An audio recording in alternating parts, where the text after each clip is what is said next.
Oui, le bras quand j'avais 7 ans. Bon, si ce n'est pas incompatible avec mon rêve d'évasion et de liberté. Je t'aime vraiment. Il appuie à nouveau sur le téléphone vert. Me raccrocherait à la réalité et que ça me rassurerait. Ça pourrait ne déboucher sur rien. Intégralement absorbé par le grand chantier hormonal.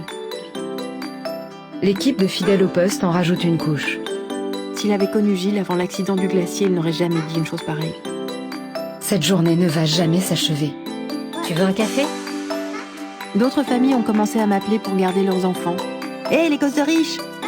Si la maison avait brûlé, il a posé ses couverts. C'est l'heure des brochettes, les amis! Gabriel. Ça correspond à ce que vous vouliez? Cette idée me réconforta un peu. Si je savais qu'Oriane écrirait quelque chose de tout à fait convenable, j'avais une confiance très relative en Geoffrey.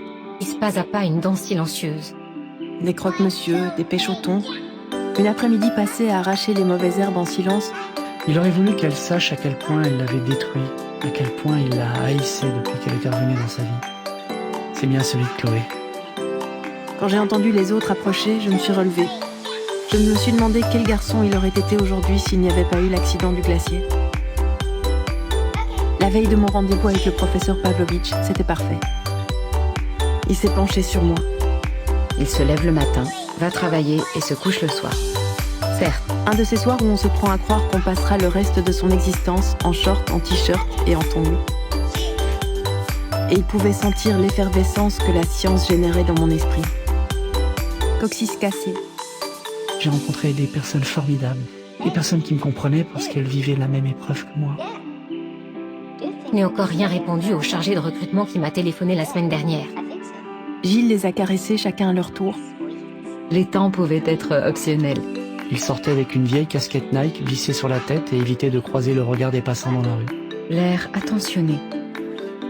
Et ça ne faisait que renforcer ma détermination. À Samuel, qui m'a longuement contemplé en suçant son pouce alors que j'écrivais cette histoire.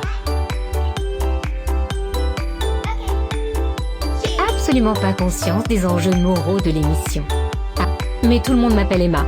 D'avoir participé à un jeu aussi sordide. Je me demandais parfois si je n'aurais pas préféré une maison qui pue.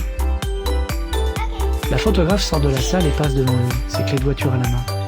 On aurait dit qu'elles avaient été mâchouillées par un énorme chien. Je ne vois pas ce qu'il y avait de si compliqué. Elle s'est retournée vers nous.